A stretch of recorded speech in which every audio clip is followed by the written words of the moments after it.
인사했으면 좋겠습니다.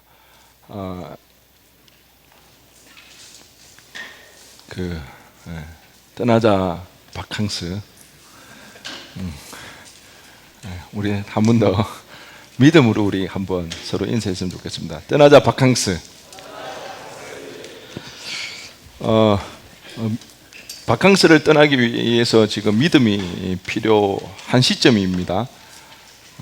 아마 여러분도 다 아시겠지만 지난주 수요일인가 정부에서 교회 방역 강화 조치를 취했죠. 그래서 교회 내에서 이제 교회 건물 안에서는 더 이상 공예배 외에는 모임을 진행할 수가 없습니다. 수요 예배, 금요 심야 예배, 새벽 기도회, 그리고 주일 예배, 청년부 예배, 이 외에는 모임이 어렵고요. 기타 성경 모임, 성경 공부, 그다음 부흥회, 특세, 저녁 집회, 수련회, 성경학교 다 못하게끔 그렇게 되었습니다. 그래서 저희들도 이제 부랴부랴 어떻게 해야 되나. 저희들이 코로나 사태를 대비해서 프로그램도 이렇게 온라인으로 다 준비를 했는데 저녁 집회가 이렇게 될 수가 없어가지고 부랴부랴 이렇게 좀 바꿨습니다. 어떻게 현수막 좀 마음에 드시나요? 심혈을 기울여서 이렇게 만드는데 저희 청년 중에 예림 자매가 또 굉장히 전공자고 또 재능이 있어서 이렇게 이쁘게 만들어줬는데 어쨌든 바캉스 떠납니다.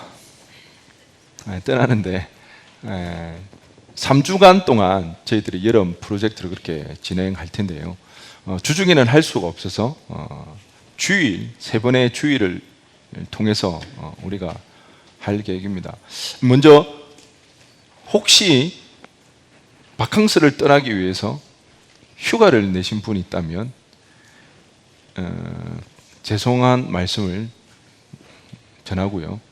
어쨌든 그 휴가를 낸 그 시간에 기도원을 가시든지, 기도원도 요즘 못 가죠. 해서 조금 더 신앙에 집중할 수 있는 그런 시간이 되었으면 좋겠습니다. 저 바캉스 저 밭자가 잘 보이시나요? 바이블 밭자입니다. 어쨌든 우리가 3주간 조금 말씀 묵상하고 찬양하고 기도하는데 좀 집중했으면 좋겠는데요. PPT 한번 올려주시기 바랍니다. 조금 변경된 그 내용인데요. 2020년 여름 프로젝트입니다. 떠나자 바캉스. 그리고 부제가 하나 붙었죠. 같이 한번 해보겠습니다. 슬기로운 3주 생활. 3주간 우리가 어떻게 해야 되는가. 다음 한번 보여주시죠. 첫째 주에는 우리가 조금 7월 26일 주일부터 시작합니다. 그래서 첫 주에는 말씀 묵상과 기도와 관련해서 우리가 한 주 동안 우리의 삶 속에서 어떻게 말씀에 집중하며 기도하며 나갈 것인가, 그렇게 생활을 하는 일에 우리가 좀 관심 가지기를 원하고요. 그리고 2주차 8월 2일 주일부터 8월 8일 그 한 주간 동안 말씀 묵상과 찬양에 대해서 저희들이 각자의 자리에서 삶의 자리에서 나아가는 그런 시간을 가지기를 원합니다. 아마 조금 더 구체적인 프로그램에 대해서는 다음 주에 저희들이 또 안내를 하도록 하겠습니다. 그리고 3주차 8월 9일 주일에는요, 보내는 선교에 대해서 올해 우리가 아마 역사적인 날인 것 같아요.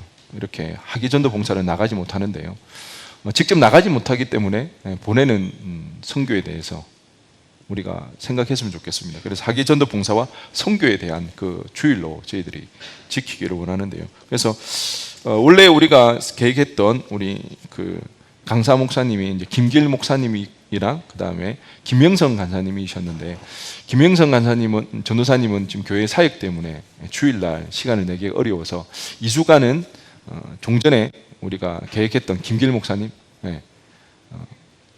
사진만 봐도 벌써 재미있으시죠? 굉장히 재미있으시고요. 근데 은혜가 넘쳐나는 목사님이십니다. 2주간 주일날 오셔서 말씀을 전해 주시겠고요. 3주차 때는 우리 이제 작년에 멕시코 단기 선교를 갔다 오신 분은 알겠지만 장차진 선교사님이 인데요. 감사하게도 지금 안식년을 맞이해서 한국에 들어와 계십니다. 그래서 저희들이 연락을 해서 그때에는 장사진 선교사님이 오셔서 말씀을 전해주고 이 주일에는 그 주간에는 저희들이 국내 단기 선교와 해외 단기 선교에 대해서 조금 관심을 가지고 기도하고 직접 가지 못하기 때문에 우리의 물질로 좀 섬길 수 있는 그런 보내는 선교에 대해서 시간을 좀 가지기를 원합니다. 그래서 여러분들이 이 일을 위해서 함께 기도해 주시고 우리가 조금 더 집중해야 될 것 같아요. 좀 더 마음을 써야 될 것 같아요. 왜? 자칫 그렇지 못하다 보면, 관심 가지지 못하다 보면 우리가 직접 참석하고 직접 가는 것이 아니기 때문에, 함께 하는 것이 아니기 때문에 잘못했다가는 이번 여름이 그냥 무더운 한여름으로 지나갈 수가 있으니까 조금 더 관심 가져주시고 기도하면서 우리가 3주를 슬기롭게 보내주기를 바랍니다. 그래서 다음 주 계속해서 우리가 여름 프로젝트에 대해서 계속 안내하고 이 일에 여러분들이 참석해 주시면 좋을 것 같습니다. 하나님의 말씀 보도록 하겠습니다. 갈라디아서 2장 11절에서 14절 말씀입니다. 신약 성경 302페이지입니다. 갈라디아서 2장 11절에서 14절, 신약 성경 302페이지. 한 절씩 교독하겠습니다. 게바가 안디옥에 이르렀을 때에 책망받을 일이 있기로 내가 그를 대면하여 책망하였노라.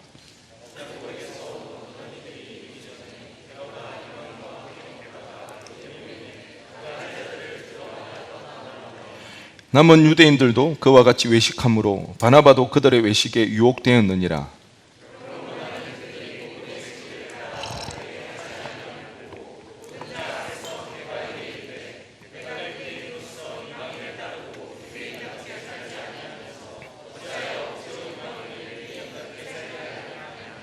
아멘. 저는 오늘 본문의 말씀을 가지고 기회비용과 도대체 안디옥에서 어떤 일이 있었는지에 대해서 한번 살펴보기를 원하는데요. 안디옥에서 무슨 일이 있었는지를 알기 위해서 먼저 안디옥이란 도시가 어떤 도시였는지에 대해서 살펴볼 겁니다. 그리고 그 안디옥에서 어떤 일이 일어났는지에 대해서, 사건의 전말에 대해서 보고요. 그 사건 이후에 그럼 도대체 베드로가 왜 그랬을까? 그 사건의 주역이었던 사도 바울은 그 이후에 그러면 어떻게 되었을까? 이 내용들을 통해서 오늘날 우리가 살아갈 때 경험하게 되어지는 믿음의 문제 앞에서 어떻게 적용해 볼 것인가에 대해서 한번 살펴보기를 원합니다. 이를 위해서 먼저 안디옥 지역을 좀 알기를 원하는데요. 한번 그 지도를 먼저 보도록 하겠습니다. 여러분 그 글자가 좀 작아서 잘 안 보이시나요?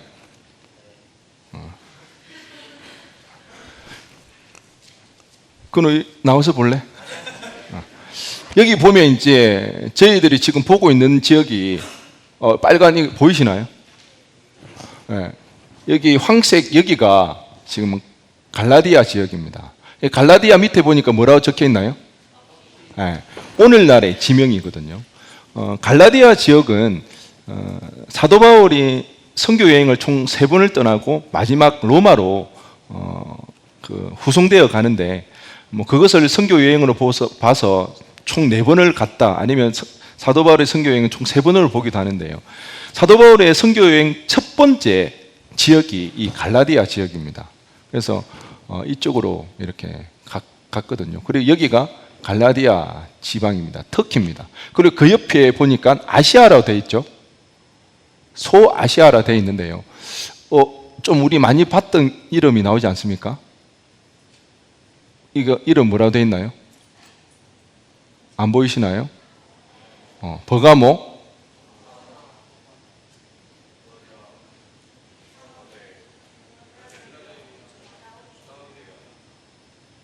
무슨 교회인가요? 우리 얼마 전에 봤잖아요. 요한계시록에 나오는 소아시아 7교회. 일곱 교회에 쓴 편지. 그러니까 요한계시록에 나오는 일곱 교회가 바로 여기입니다. 여기가 아시아 지역입니다. 소아시아.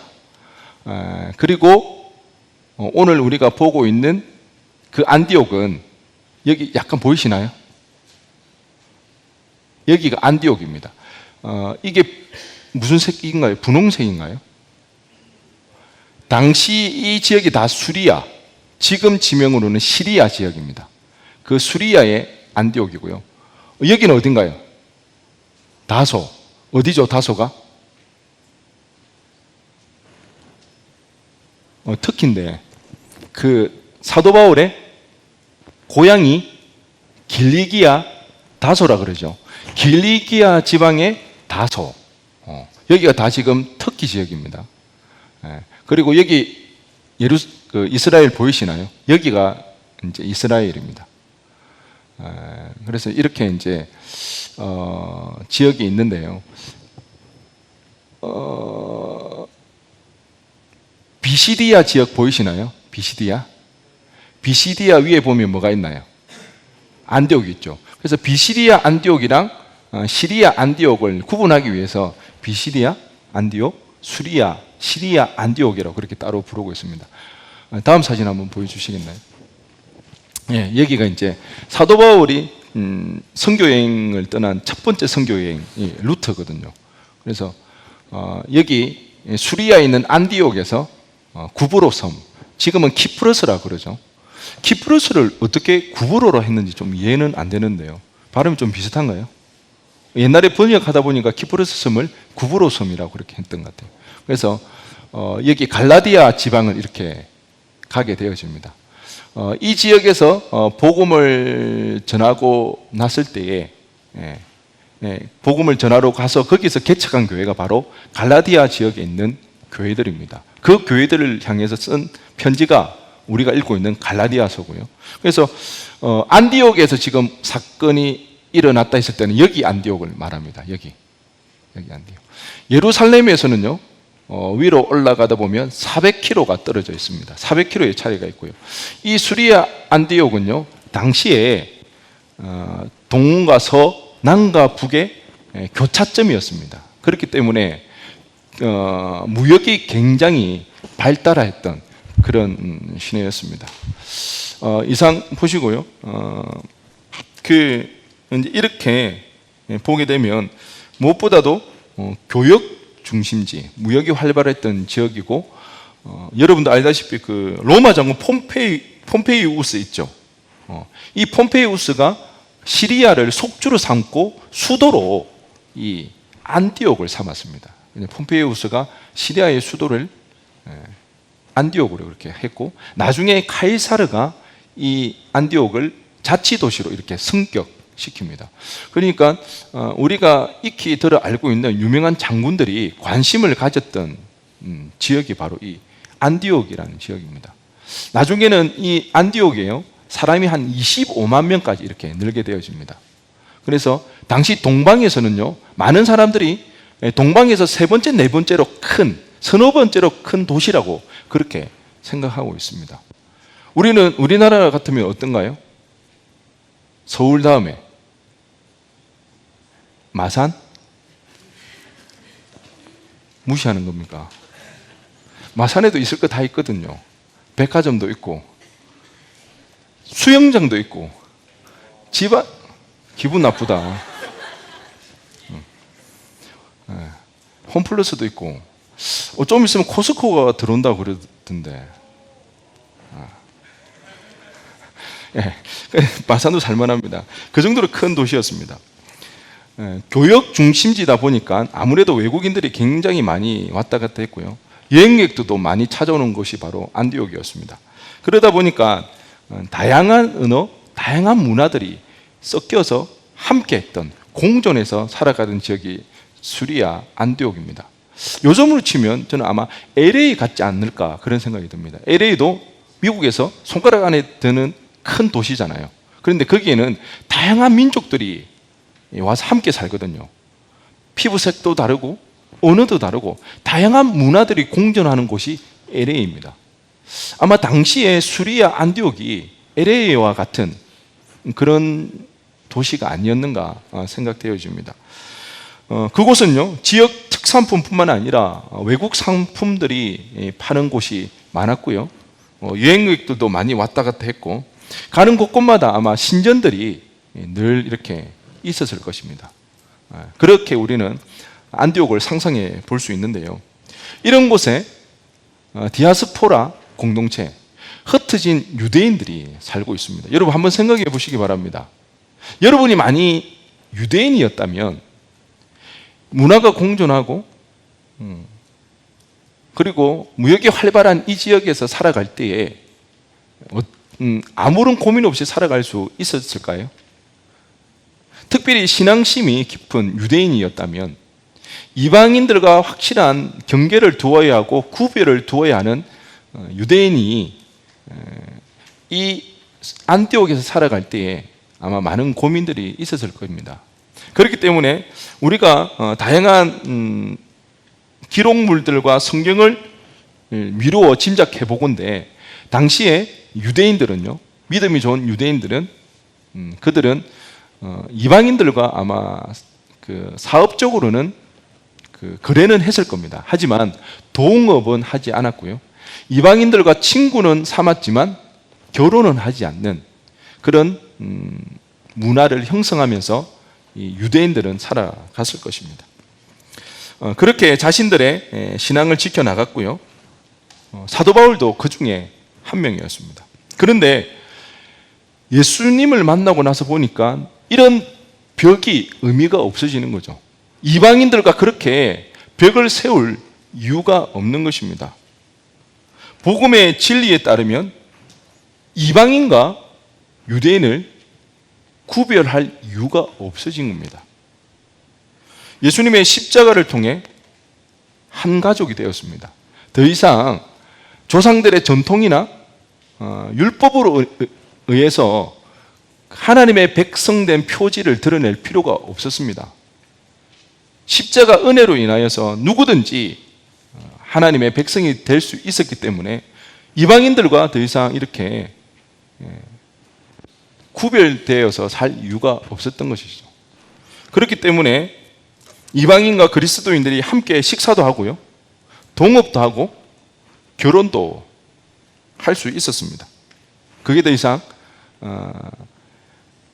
디아스포라 공동체, 유대 그리스도인들에게는 이제 더 이상 걸림돌이 되지 않는 그런 상황이었습니다.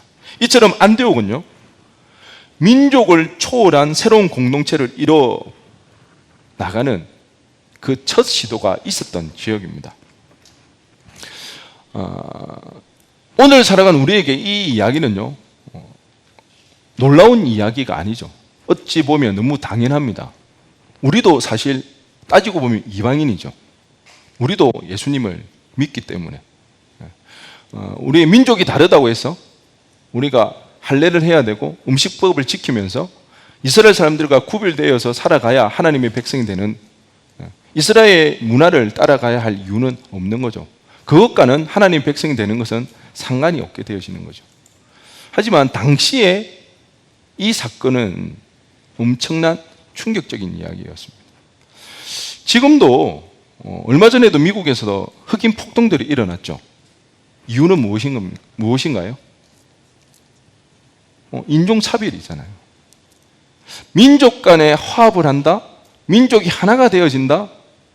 사실 2000년이 지난 지금에도 그게 제대로 잘 이루어지지 않고 있습니다. 아마 외국에서 공부를 해보신 분이 있다면 느끼실 텐데요. 인종차별을 당합니다. 흑인들은 백인들에게 인종차별을 당하죠. 우리는요, 흑인들에게 인종차별 당합니다. 한국 땅에서는요, 동남아 사람들이 인종차별 당하잖아요. 지금도 그게 민족 간의 화합이 잘 이루어지지 않습니다. 벽이 있는 거죠. 그러니 당시에 특히 이스라엘 백성들에게, 유대인에게 단순한 그들의 정체성을 떠나서, 문화를 떠나서 신앙이었기 때문에 그 신앙에 포기한다는 것은 엄청난 일이었습니다. 마치 이런 것과 같습니다. 조금 극단적인 얘기는 하지만 지금 한국 교회에서 제일 이슈가 되는 이야기가 동성애잖아요. 그런데 이 동성애를 받아들이는 것과 같은, 동성애를 받아들여야 된다는 것이 아니라, 예를 들자면 그것처럼 당시에는요, 이방인과 유대인들이 함께 생활하고 함께 식사를 한다는 것이, 같은 공동체를 이룬다는 것이 그만큼 충격적인 혁명과도 같은 이야기였다는 것입니다. 사도 바울이 지난 10년간 길리기아 다소, 그 지역도 이방 지역이었습니다. 그리고 지금 안디옥에서 1년간 바나바와 함께 새롭게 형성되어져 가는 그 공동체를 이루어가고 있습니다. 사도 바울이 어떻게 해서 이방인과 유대인이 하나가 되어져서, 한 가족이 되어져서 이 공동체를 이룰 수 있는가, 성경을 통해서 신학적으로 알려주고 가르쳐 주고 있습니다.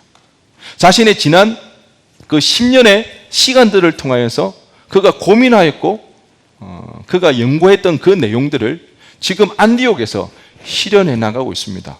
지금 안디옥에서 새롭게 생성되어지고 있는 그 새로운 공동체를 통하여서 그도 그 일에 협력하고 있습니다. 그런데 여러분, 사도 바울이 이런 새로운 공동체를 만들어가고 그 새로운 공동체에 대한 신학적 입장을 드러내고 그 일에 대해서 성경적인 교육을 하면서도 사도 바울이라고 해서 아무런 의심이 없었던 것은 아니라는 거예요. 사도 바울도 이 일에 대해서 근심했습니다. 과연 이렇게 하는 게 맞는 것일까? 이론적으로는 타당하지만 정말 이렇게 해도 될까? 예루살렘 지도자들은 이런 공동체, 자신의 사역을 어떻게 바라볼까? 우리 지난주 봤던 갈라디아서 2장 1절에 10절 사이에서 사도 바울이 하는 고백이 뭔가요? 내가 다름질하는 것이나 다름질한 것이 허사가 되는 건 아닌지 갈라디아서 2장 2절에 이렇게 염려하고 있습니다. 유대인과 이방인들을 하나로 만드는, 하나로 묶는, 한 가족을 만드는 그 공동체를 만드는 그 일에 대해서 허사가 되는 것은 아닌가? 뿐만 아니라 데살로니가 교인들에게 쓴 편지도 이런 내용이 나와요. 데살로니가 전서 2장 1절에 형제들아, 우리가 너희 가운데 들어간 것이 헛되지 않은 줄을, 이방 공동체를 세우는 그 일이 헛되지 않다고, 헛될까봐 염려하는 거예요. 그뿐만 아니라 빌립보 교회를 향해서 동일한 염려를 가지고 있습니다. 빌립보서 2장 16절에 생명의 말씀을 밝혀 나의 다름질이 헛되지 아니하고 수고도 헛되지 아니하도록, 이방인 공동체를 세워나가는 그 일에 사도 바울이 염려하고 있는 것입니다.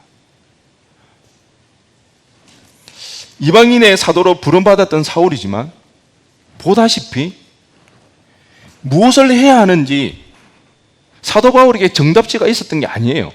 1 더하기 1은 뭐라고? 미안하다. 너무 무시한 질문 같은데. 1 더하기 1은 2라는 그런 단순하고도 명쾌한 그런 특별한 지시사항이 사도 바울에게 있었던 게 아니라는 겁니다. 이방인의 사도로 부르심을 받았지만 그 일을 어떻게 이루어 가야 될지 늘 고민하고 생각했습니다. 변화의 소용돌이 속에서 하나님의 나라를 이루어 가기 위해서 사도 바울은 늘 말씀을 연구했고요, 기도했습니다. 그리고 그 일을 실천해 나가면서 많은 어려움을 겪게 되고 의심도 들기도 하고요. 교회 방역 지침이 지난주 금요일부터 이렇게 실시됐는데요. 아마 오늘 여러분들이 보셨다시피 우리 찬양팀도 다 이렇게 마스크를 쓰고 찬양을 했는데요. 참 쉽지가 않죠. 제가 임원들에게 마스크 끼고 이야기할 때도 정말 안 들려서 안 들린다고 그러는 건지, 듣기 싫어서 안 들린다고 그러는 건지, 웬만큼 큰 목소리로 말을 해도 안 들린다고 그렇게 이야기를 합니다. 찬양팀이 마스크를 끼고 이렇게 불편한 가운데서 그렇게 찬양을 하는데요. 걱정입니다. 저렇게 하다 혹시 쓰러지지 않을까? 혹시 찬양팀 가운데 호흡이 딸리시면 그냥 안 부르셔도 되니까 너무 무리하지 마시기 바랍니다. 참 불편한 일들이 한두 가지가 아니거든요. 이제 교회 건물 내에서는 더 이상 모임을 할 수가 없습니다. 소그룹 모임, 성경 공부 모임, 다른 어떤 모임도 할 수가 없고요. 공예 예배를 제외한 다른 어떤 행사도 열 수가 없고요. 수련회, 부흥회, 특별 집회. 그래서 우리도 이번에 수련회를 전면 취소하게 됐고요. 매주마다 교회 내에서 모임을 할 수가 없어서 카페를 찾아 떠돌아다니는 디지털 노마드가 아니라 이제 카페 노마드가 된 것 같아요. 카페를 찾아 떠나는 유목민처럼. 저도 밀려 저 서대문역 롯데리아까지 가봤습니다. 그렇게 간다 할지라도 그곳에서 이렇게 모임이 잘 이루어지는 것도 아닙니다. 말씀 나누는 게 참 쉽지가 않거든요. 직장에서 아예 대놓고 교회에 나가지 말라고 압력을 주죠. 수험생들에게는 확진을 받으면 시험 칠 자격을 박탈한다고 하니까 예배에 나오는 굉장히 부담이 되어집니다. 사회 경제 분야뿐만 아니라 교회에서도요, 포스트 코로나에 대해서 계속해서 이야기를 하고 있습니다. 누군가는 이전으로 돌아갈 수 없다고, 이전과 같은 그 일상에서 다시 신앙생활 하기는 힘들 거다, 포스트 코로나를 준비해야 된다, 이런 이야기들 하기도 합니다. 우리 신앙생활에 엄청난 변화가 찾아왔습니다. 여러분, 이럴 때 우리는 어떻게 해야 될까요? 사도 바울이었다면 어떻게 했을까요? 여러분은 지금 이 코로나 시기에 복음의 진리를 지키기 위하여서 어떤 고민을 하시나요? 어떻게 진지한 고민을 해보셨나요? 여러분이 가지고 있는 생각이나 행동이 혹 자신에게 유해해서, 편리해서, 아니면 자신의 신념 때문에 행하고 있는 것은 아닌가요? 이제 살펴볼 안디옥 사건은요, 사도 바울이 소용돌이 치는 변화 속에서 어떻게 복음의 진리를 지키는지에 대한 내용들이 나옵니다. 베드로가 왜 안디옥에 갔는지 방문에 대한 그 이유는 정확히 알 수는 없습니다. 어쨌든 바나바와 사도 바울이 사역하고 있는 안디옥을 방문을 했습니다. 베드로는요, 누구보다도 이방인에 대한 이해도가 높았습니다. 왜냐하면 하나님께서 기도하는 가운데 그에게 환상을 보여주시고 놀라운 경험을 체험하게 하시거든요. 가이사랴 지방에 고넬료라는 백부장이 있습니다. 그는 하나님 앞에 이방인이었지만 그리스도인이었습니다.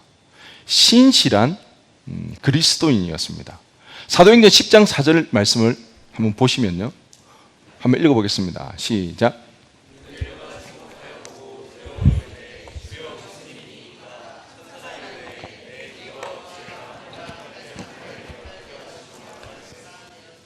이방인이었지만 그는 기도했습니다. 그 기도 구제를 하였고요, 그 기도와 그 구제가 하나님 앞에 상달되었고 하나님이 기억하는 사람이었습니다. 하나님이 기억하는 사람, 하나님의 내리에 박힌 사람이 바로 이 고넬료였습니다. 그가 기도하는 가운데 환상 가운데 천사가 나타나서 베드로를 청하라는 것입니다. 고넬료가 그 말씀에 순종해서 사람을 베드로에게 보냅니다. 그때 베드로에게도 동일한 환상이 나타나집니다. 베드로가 기도하는 가운데 갑자기 하늘에서 보자기가 내려오는데 그 보자기를 열어보니까 그 안에는 들짐승과 그 다음에 파충류, 뱀들, 그리고 새들이 들어있는 겁니다. 유대인이라면 누구든지 딱 봐도 이것은 먹지 못하는 것, 부정한 것이라는 것을 알 수 있는 그 동물들이 그 보자기 안에 가득 들어있었던 거예요. 그런데 하늘에서 들려오는 음성은 내가 잡아먹으라는 것입니다. 베드로가 어떻게 대답했을까요? 성격 급한 베드로, 뒤도 돌아보지 않고 안 됩니다 하나님, 이것은 먹을 수가 없는 것입니다. 그렇게 하나님의 음성이 3번 베드로에게 들려오고 그 환상에서 깨어납니다. 환상에서 깨어나자마자 고넬료가 보낸 사람이 베드로에게 찾아옵니다. 어떻게 된 영문인지 알지 못하지만 이 환상이 무슨 의미를 내포하는지 알지 못하지만 어쨌든 고넬료가 보낸 그 사람을 따라 고넬료의 집에 갑니다. 그리고는 그에게 복음을 선포합니다. 예수 그리스도가 어떻게 십자가에 달려 돌아가셨고 어떻게 부활하셨으며 그 십자가와 부활이 우리에게 어떤 의미가 있는지에 대해서 말씀을 선포할 때에 그들에게 성령이 임하는 놀라운 역사가 일어났습니다. 우리 사도행전 10장 44절에서 46절 말씀 한번 보도록 하겠습니다. 베드로가 이 말을 할 때 성령이 말씀 듣는 모든 사람에게 내려오시니 베드로와 함께 온 할례 받은 신자들이 이방인들에게도 성령 부어 주심으로 말미암아 놀라니 이는 방언을 말하며 하나님 높임을 들음이러라. 베드로는 이방인들에게 성령이 임하는 놀라운 광경을 목격했습니다. 경험했습니다. 자신들 조상의 전통을 지키지 아니한다 할지라도 그 생활 방식대로 살아가지 않더라도 할례를 하지 아니한다 할지라도 성령이 임하여서 하나님의 백성이 되는 놀라운 역사를 경험했던 것입니다. 그러기에 베드로는요, 누구보다도 이방인에 대한 이해도가 높았습니다. 이방인들과 함께 식사했고요, 이방인들과 함께 하는 것을 거리끼지 아니했습니다.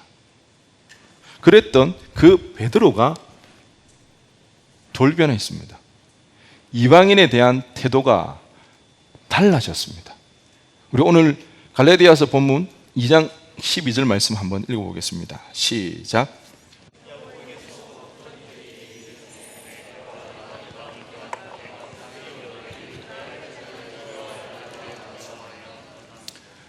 당시 예루살렘에는요, 3명의 리더가 있었습니다.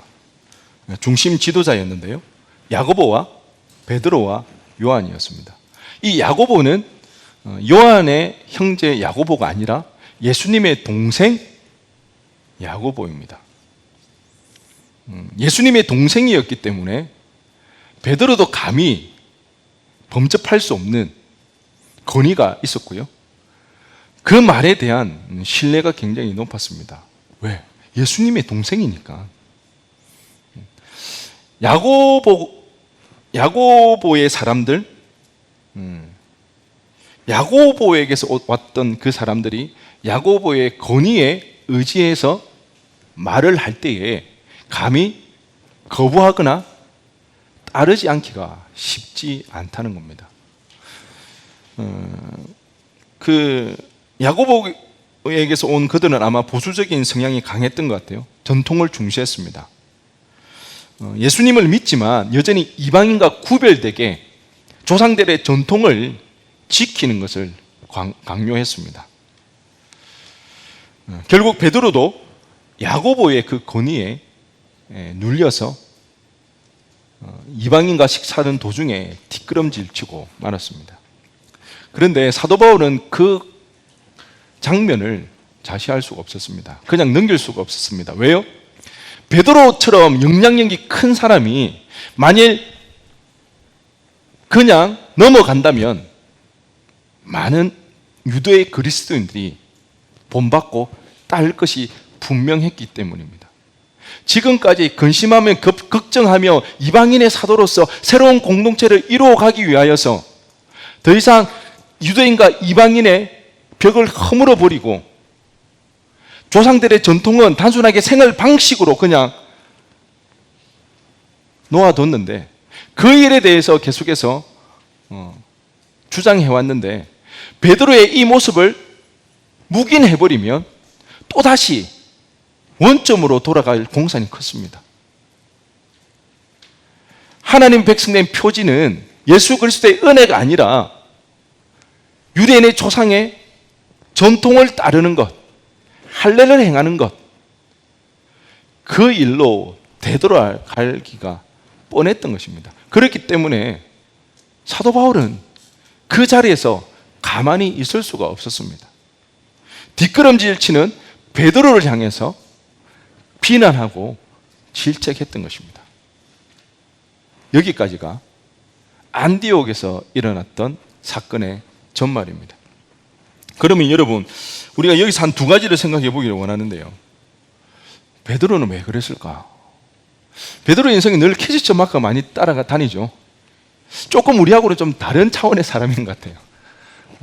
베드로는 왜 그랬을까? 그리고 그 이후에 사도 바울은 어떻게 됐을까?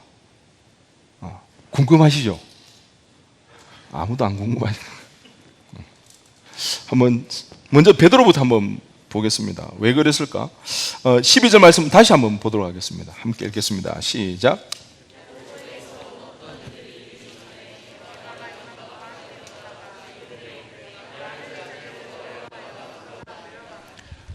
왜 그랬다고요? 두려워서 떠나갔습니다. 사실 베드로는요, 너무 잘 알았기 때문에 두려웠을 것입니다. 유대인들에게 그 전통이, 그 생활 방식이 얼마나 중요한지 누구보다 잘 알았던 사람이 바로 베드로였습니다. 그렇기 때문에 그 전통을 부정한다는 것은 곧 그 사람들을 부정하는 것과 마찬가지입니다. 그 사람들을 부정하는 것은 곧 그들과 충돌하는 것이요, 그들과 다툼이 발생할 수밖에 없는 일이었습니다. 아마 베드로는 그렇게 생각했는지도 모릅니다. 좋은 게 좋은 거지. 그리고 그렇게 넘어갔는지도 모릅니다. 그런데 여러분, 복음은 언제나 세상과 충돌하기 마련입니다. 한번 따라 하시기 바랍니다. 복음은 언제나 세상과 충돌한다. 복음은 세상과 충돌하기 마련입니다. 다툼이 일어날 수밖에 없습니다. 다른 건 다 참더라도 내 자존심이 상하고 억울한 일을 당하고 그런 일에 대해서는 우리가 참는다 할지라도 복음이 변질되는 그 일에 있어서는 우리는 참아서는 안 됩니다. 오히려 그때는 다퉈야 됩니다. 그때는 부딪혀야 합니다.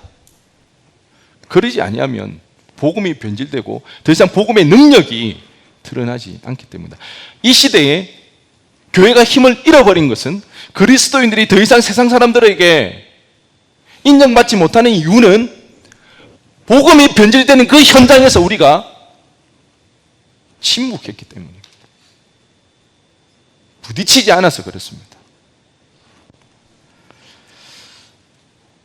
베드로가 자신의 생활 반경에서 편안하게 살기 위해서는요, 이전에 해왔던 방식대로 살아가면 됩니다. 다 아는 사람들입니다. 그냥 자기 하나 모른 척하고 넘어가면 모두가 편해질 수 있었습니다. 어쩌면 베드로는요, 그것이 배려라고 생각했을 수도 있습니다. 베드로는요, 그게 사랑이라고 생각했을 수도 있습니다. 하지만 여러분, 베드로의 행동은요, 배려도 아니고 사랑도 아닌 자기 합리화였습니다. 코로나 시국에 어떻게 하는 게 복음을 지키는 일일까요? 혹시 답을 알고 계신 분은 010-9630 그쪽으로 한번 연락해 주시기 바랍니다. 참 쉽지가 않습니다. 뭐라고 단정 지을 수도 없습니다. 하지만 저는 이 시간 우리가 한번 생각했으면 좋겠습니다. 적어도 배려라는 이름으로, 사랑이라는 이름으로 개인주의적인 신앙에 빠지지 않았으면 좋겠습니다. 한번 따라하겠습니다. 개인주의 신앙을 조심합시다.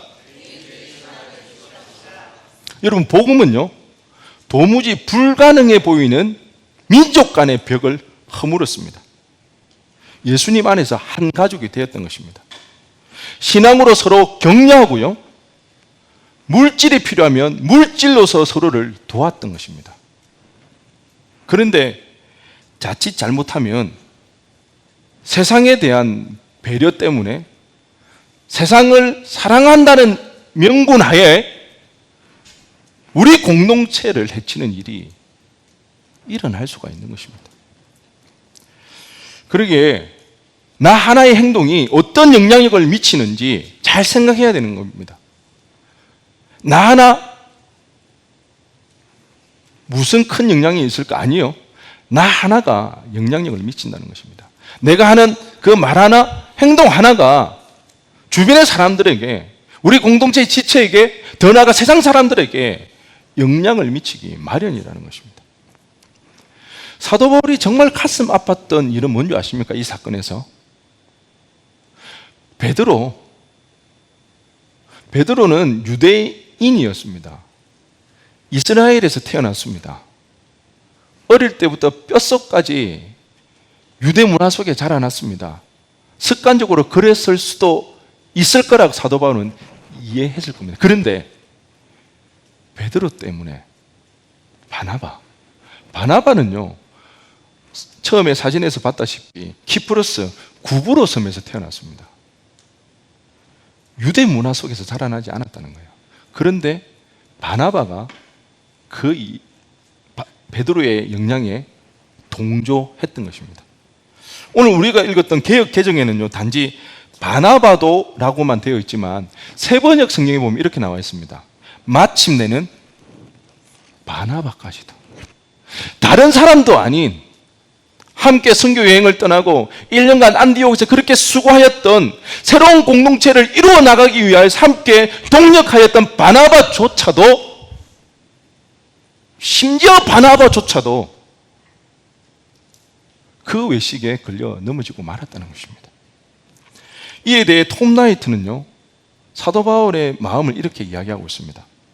이때 받은 충격이 오래 갔음을 압축적으로 보여준다. 이 말에는 마치 뼈가 부러진 발로 걸음을 내디디려고 몸부림치는 사람의 고통 같은 것이 들어있다. 바나바조차 그렇게 행하였던 것을 보고 사도 바울은 엄청난 충격이었고 그 고통이 오래 갔다는 것입니다.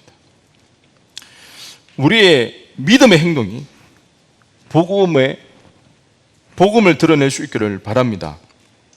충돌을 피하기 위해 배려와 사랑이라는 명분 하에 타협하지 않기를 바랍니다. 여러분,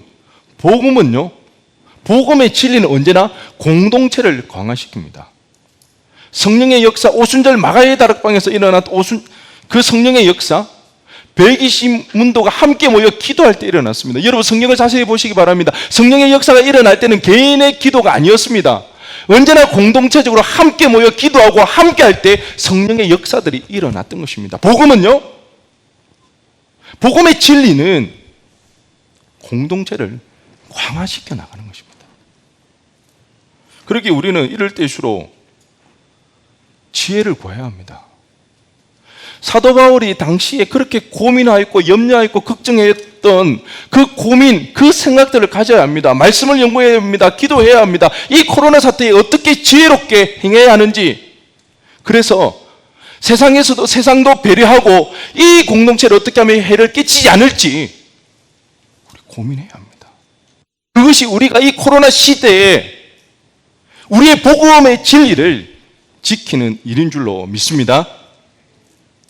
그러면 감히 대사도 예수님의 수제였던 베드로를 그렇게 이해하십시오.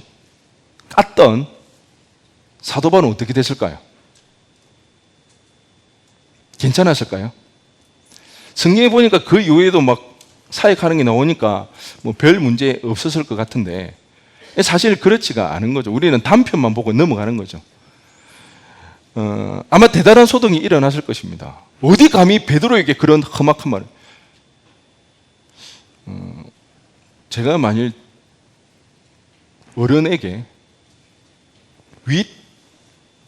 제가 이 교회에서 제가 섬기는 분에게 잘못됐다고 비난을, 그것도 공개적인 자리에서 했다고 해보십시오.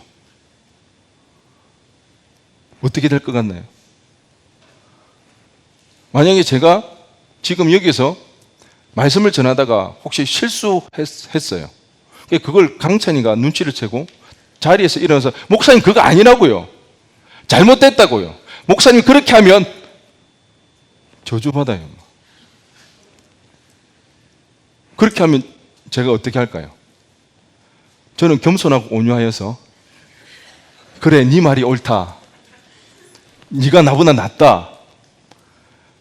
그렇게 해야 되겠지만 쉽지 않겠죠. 따로 부르겠죠. 얼마든지 나중에 가서 네가 이야기할 수 있는 걸 꼭 그렇게 해야 되겠냐고. 본심이 뭐냐고. 그렇게 하지 않겠네. 동일한 것입니다. 아마 요즘으로 치면 고소 고발 일어났을 겁니다. 명예훼손에다가. 그리고 사도 바울은 어땠을까요? 감히 그 그리스도인들 사이에서 범접할 수 없고 넘을 수 없는 건의가 야고보하고 베드로에게 있습니다. 동시에 까버린 거죠. 두 사람을. 사도 바울의 평판은 갈수록 좋지 않았습니다. 바울은 점점 성질이 고약하고요, 말다툼을 좋아하는 사람으로 평이 나고 말았습니다. 이게 얼마나 좋지 않습니까? 제가 그런 만약에 평가가 붙는다면, 꼬리표가 붙는다면, 저 목사님 늘 갈 때마다 성질이 고약해 가서 문제를 일으키더라. 늘 싸움만 하더라. 분쟁만 일어나더라. 그 꼬리표가 있으면 제가 어디 갈 수가 있겠습니까? 못 가는 겁니다. 사도 바울에게도 이런 꼬리표가 달리게 되었던 것입니다. 사도 바울에게는 치명적인 사건이었지만, 그럼에도 사도 바울은요, 복음의 진리 앞에서 주저하지 않았습니다. 물러서지 않았고요, 비록 자신의 평판이 나빠진다 할지라도, 손해를 보는 한이 있다 할지라도 복음의 진리를 지키는 그 일에 사도 바울은 앞장섰습니다. 경제학의 기본 개념 중에요, 기회비용이라는 말이 있는데 아마 들어서 다들 아실 텐데, 우리가 하는 모든 일은요, 그게 무엇이 되었든 간에 직접적이든 간접적이든 비용을 지불해야 한다는 것입니다.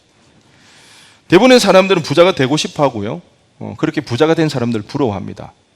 특별한 부자가 된 사람들에게는요, 특별한 기회비용, 극도로 높은 기회비용을 지불했기 때문에 가능합니다.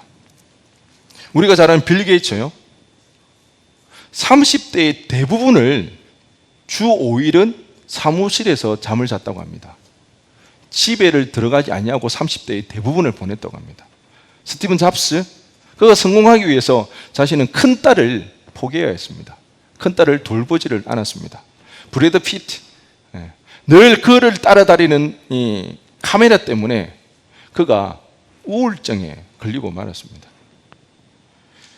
공짜로 되는 일은 없다는 거예요. 무엇을 얻기 위해서는 반드시 포기해야 하는, 희생되어져야 하는 일이 있다는 거예요. 그렇기 때문에 우리는 질문을 바꿔야 합니다. 무엇을 얻고 싶은지가 아니라 무엇을 희생할 수 있는지, 무엇을 위해 기꺼이 고통을 감수할 수 있는지, 우리는 이 질문으로 바뀌어져야 하는 것입니다.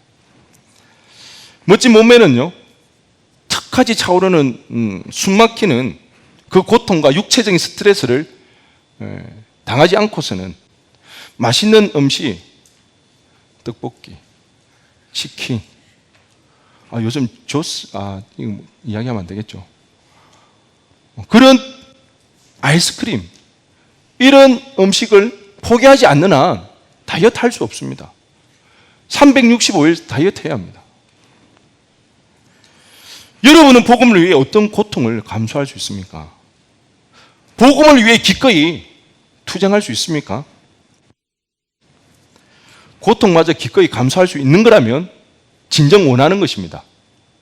그런 사람에게는 그 영광을 얻을 자격이 주어지는 것입니다.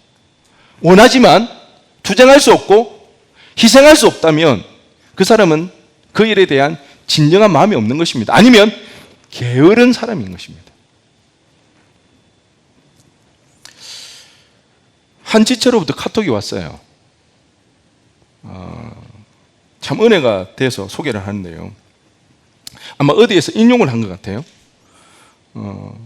그 글 내용에 대한 설명이 먼저 있었습니다. 한평생 사도행전적 선교를 위해 헌신했던 온누리교회 하용조 목사가 트윗에 마지막으로 남긴 말은 고인의 삶을 대변한다. 그리고 하영조 목사님이 쓴 그 글을 저한테 올려줬는데요. 바쁘다는 것과 피곤하다는 것은 다릅니다. 아무리 바빠도 좋아하는 것을 할 땐 신이 나지요. 그러나 의무적으로 하거나 하기 싫은 일을 할 땐 바쁘지 않더라도 피곤할 뿐입니다. 하나님의 일은 바쁘지만 즐겁고 재미있고 흥분됩니다. 하나님을 위해 바쁘게 사십시오. 톡이 온 게 새벽 4시 20분이었습니다. 순간 제가 헷갈렸는데요. 자신이 지금까지 힘들지만 신나게 즐겁게 일한다는 뜻인지, 힘들어도 신나게 즐겁게 일하라는 뜻인지 제가 헷갈리긴 했지만 어쨌든 이걸 보고 참 은혜가 되었습니다. 여러분, 좋아하는 일을 하면요, 피곤해도 바빠도 신이 난다는 거예요. 우리가 그렇게 힘들고 어려워도 가기 싫어도 직장 가는 이유가 뭐예요? 돈 주잖아요. 돈을 벌잖아요. 그러니까 가는 거잖아요. 힘이 들어도 어려워도 즐겁게 신나게 할 수가 있는 것입니다. 우리는 하나님을 위해 바쁘게 살아야 합니다.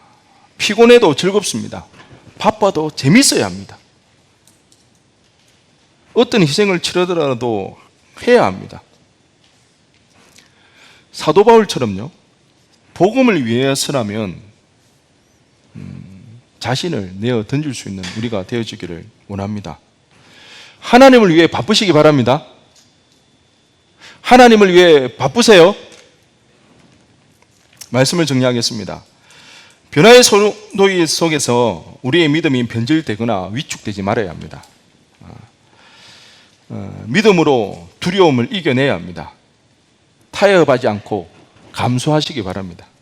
하나님을 위해 더욱 바쁘게 사는, 하나님을 위해 바쁠 때에 신이 나고 즐거울고 기쁨을 맛보는 저와 여러분이 되기를 주님의 이름으로 간절히 축원드립니다. 우리 시간 다 함께 일어나셔서 찬양하며 기도하며 나가도록 하겠습니다.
상태로 인해서 참 신앙생활을 하는 것이 많이 불편합니다. 많이 피곤하기도 하고요. 자칫 잘못하면 위축되기도 하고, 배려한다는 것이 오히려 개인주의적인 신앙에 빠져들 수도 있습니다. 오히려 두렵기까지 하고요. 이럴 때 우리가 이 모든 상황들을 이겨낼 수 있는 단 한 가지 이유가 있다면 하나님의 사랑입니다. 하나님의 사랑이 우리 가운데 계속 부어져야 합니다. 그 사랑으로 충만해져야 합니다. 그럴 때 우리는 하나님의 일을 하는 것으로 기뻐할 수 있습니다. 즐거워할 수 있습니다. 신이 날 수가 있습니다. 우리 시간 기도하기를 원합니다. 하나님, 혹시 내 마음 가운데 나도 모르게 타협하고 위축되고 배려라는 명분 속에서 오히려 공동체에 해를 끼치는 건 아니었는지 주님 돌아보게 하시고 회개하게 하시어서 하나님의 사랑으로 충만하여져서 이 두려움을 이겨내고 하나님을 향한 열심과 열정이 우리 가운데 더욱더 타오르게 할 수 있도록 우리가 이를 위하여 이 시간 주님의 이름 한번 부르시고 간절히 기도하며 나갑니다. 주여 하나님 우리 이 시간 하나님 앞에 기도하며 나갑니다. 아버지 하나님, 우리 마음 가운데 있는 하나님, 아버지 하나님 위축되고 아버지 하나님 불편하고 아버지 하나님 우리를 아버지 하나님 타협하게 만드는 아버지 하나님이 아버지 하나님 우리의 삶을 통해서도 하나님 우리가 아버지 하나님 개인주의 신앙에 빠져들지 않도록 합니다. 아버지 하나님 공동체의 아버지 세상을 배나는 것을 위하여서 공동체의 해를 끼치는 일이 아버지 없기를 원합니다. 아버지 하나님 공동체를 위하여서 하나님 공동체가 더욱더 강하게 나아가기를 원합니다. 하나님 우리를 도와주옵소서. 하나님 우리가 하여 주옵소서. 우리의 힘으로는 우리의 지혜로는 아버지 하나님 우리의 능력을 이래를 감당할 수 없기에 하나님 앞에 기도하며 나갑니다. 하나님 이 시간 하나님의 사랑을 아버지 하나님 구하며 나갑니다. 우리 가운데 하나님의 사랑으로 채워주옵소서. 하나님의 사랑이 충만하여지게 하여 주옵소서. 그리하여서 아버지 두려움이 떠나가게 하여 주옵소서.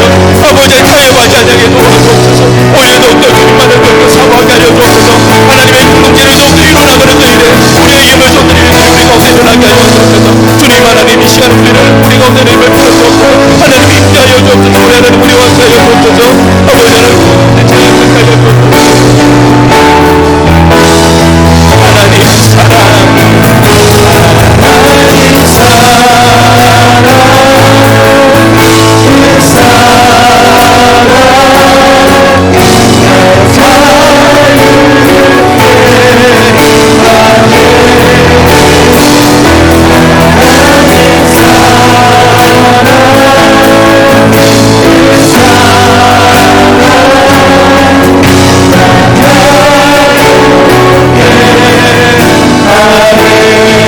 하나님 사랑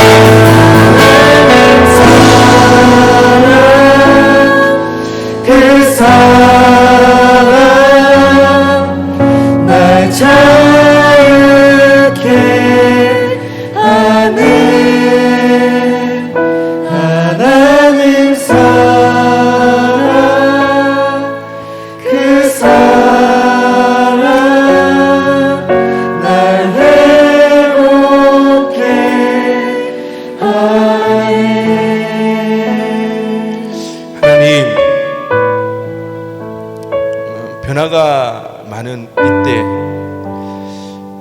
신앙생활을 하는 것이 위축당할 수밖에 없고 피곤할 수밖에 없는 공동체를 세워나가야지만 세상도 배려해야 하는 하나님 시점입니다. 지혜가 필요합니다. 하나님 이 일에 대해서 우리가 귀찮아하지 않게 하여 주시고 하나님 앞에 고민하게 하여 주시고 기도하는 가운데 세상도 배려하고 하나님 공동체도 세워나가는, 그래서 복음의 진리를 소화하는 우리의 믿음이 되게 하여 주옵소서. 하나님 나도 모르게 어느새 두려워서 귀찮아서 타협하고 있는 것은 아닙니까? 배려라는 사랑이라는 명분으로 오히려 우리의 신앙이 소극적으로 변하여진 것은 아닌가요? 주님, 하나님의 사랑을 우리 가운데 두려움이 떠나가게 하여 주시고 하나님의 충만한 그 사랑으로 인하여서 하나님을 향한 열심이 타오르게 하여 주옵소서. 하나님을 위해 바쁘게 살 때에 피곤하지만 즐겁게 하여 주옵소서. 신이 나게 하여 주옵소서. 기쁨을 맛보게 하여 주옵소서. 그리하여 코로나 이 시간들을 통하여서 하나님을 향한 사랑이 우리 가운데 더욱더 타오르게 하여 주옵소서. 오늘도 하나님 앞에 감사한 마음으로 예물 드려오니 이 예물을 기뻐 받아 주옵시고 하나님의 나라 위하여서 기 쓰임 받는 예물 되게 하여 주옵소서. 감사드리며 예수 그리스도의 이름으로 기도 드리옵나이다. 아멘. 아멘. 우리 시간에 새로운